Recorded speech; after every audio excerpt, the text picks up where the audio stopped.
Oil and gas शेयरों की अगर हम बात करें तो वहां पर सरकार निवेश बढ़ा भी रही है, माहौल भी अच्छा है, क्रूड का भी सपोर्ट है और अब कहीं ना कहीं कुछ कुछ इनोवेशंस भी हो रहे हैं इस सेक्टर में अगर हम बात करें तो कंपनियों की मार्जिन में बढ़ोतरी हुई है। अब ऐसे शेयर जो चलते नहीं थे, आप चाहे ओएमसी में देख लीजिए या फिर गेल को देख लीजिए, गैस वाली भी उसमें कुछ कंपनीज हैं, बहुत तेज रफ्तार से चली हैं और अब स्टार स्टार परफॉर्मर हैं।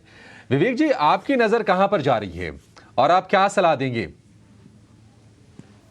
देखिए, अगर आप ऑयल मार्केटिंग कंपनीज देखो तो मुझे लगता है कि भारत पेट्रोलियम जैसी कंपनीज या फिर आईओसी जैसी कंपनीज, और इन कंपनीज का एक तो जो असेट्स है वो काफी है।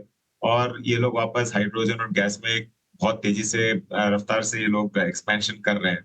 अब क्रूड नीचे है, क्रूड को बेसिस लगा के मैं इसको लूं वैसे नहीं, लेकिन बाकी फंडामेंटल्स इस कंपनीज का अच्छा है। तो मुझे लगता है कि जो जो गैस से रिलेटेड कंपनीज है वो मुझे अच्छी लग रही है। इनफैक्ट आज आज अगर आप देखो तो गेल में अभी भी इतनी बड़ी तेजी नहीं आई है compare to overall PSU segment. तो मुझे लगता है कि गेल अच्छा बेट हो सकता है, आईओसी यहाँ से भी अच्छा बेट हो सकता है, और बीपीसीएल बीपीसीएल एक डाइवर्समेंट का भी टारगेट रहेगा जब सरकार वापस बन जाए। तो उधर हो सकता है कि और भी रैली आपको देखने को मिले। ठीक है, ये शेयर विवेक जी की तरफ से, लेकिन इस सेगमेंट से एग्जैक्टली तो नहीं बट थोड़ा सा जुड़ा हुआ है शेयर, वो है इंजीनियर्स इंडिया लिमिटेड। अब बेहतरीन रनअप हमने देखा पिछले साल भर में, 175% के आसपास का रिटर्न है। Gurang sir, engineers India limited, क्या इसके वैल्यूएशंस अभी भी वाजिब है? अभी भी इसमें खरीदारी करने के बारे में सोच सकते हैं? तो अभिषेक जी, एक बात होती है मूल्यांकन और दूसरी होती है नतीजे।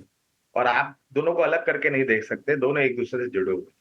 तो अगर हमने जो भी नतीजे देखे हैं अब तक और जो मूल्यांकन पर कामकाज कर रहा है इंजीनियर्स इंडिया, तो हमें लग रहा है कि पर्याप्त है। यहाँ पर मुनाफा वसूली की राय है। लेकिन विवेक जी ने एक बात बोली थी जब हम बात कर रहे थे पावर सेक्टर को, हाइड्रोजन, ग्रीन हाइड्रोजन को लेकर के, तो इंजीनियर्स इंडिया एक ऐसी कंपनी है, उसके साथ का एल जैसी कंपनियां हैं जो कि ग्रीन हाइड्रोजन उत्पादन करने के लिए जो ढांचा चाहिए, आपको इंफ्रास्ट्रक्चर चाहिए, वो खड़ा करती है। तो स्वाभाविक है भविष्य में ग्रीन हाइड्रोजन एक बहुत बड़ी नीति सरकार के तरफ से हमने घोषणा होते हुए दिखी, और कुछ एलोकेशन भी किया गया है। लेकिन इस स्तर पर अगर आप हम पूछते हैं तो मेरे ख्याल से मुनाफा समेट ले तो बेहतर होगा। ठीक है, मुनाफा समेट ले तो बेहतर होगा। लेकिन Gurang sir, oil and gas में आपकी कोई पिक है क्या? क्योंकि ओएमसीज ने तो तहलका मचा के रखा हुआ है। हमने तो कभी उम्मीद ही ना की थी, सपने में भी नहीं सोचेगा कि एक दिन आएगा कि ऑयल मार्केटिंग कंपनियों के शेयर इस तरह से दौड़ेंगे।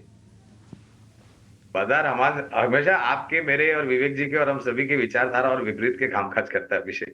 जब आप पूर्ण तरीके से धराशायी हो जाते हैं और माल बेच देते हैं, तभी वो स्टॉक चलने लगता है। ये वास्तविकता है। तो ऑयल मार्केटिंग कंपनीज में बिल्कुल हमारी खरीदारी है, कुछ सूची है वहां पर।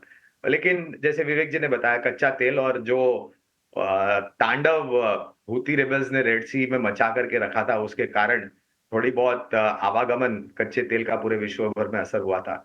अब ये किसी के नियंत्रण में नहीं है, तो मैं वहां पर भी कोई आगे बढ़ते हुए टिप्पणी नहीं करूंगा। लेकिन बीपीसीएल पर 680 के लक्ष्यांक है, आईओसी पर 225 के लक्ष्यांक है। एचपीएससीएल के नतीजे पर हम अभी थोड़ा आत्मचिंतन कर रहे हैं, इसलिए वहां पर अंडर रिव्यू है, इसलिए मैं विशेष रूप में टिप्पणी नहीं करूंगा।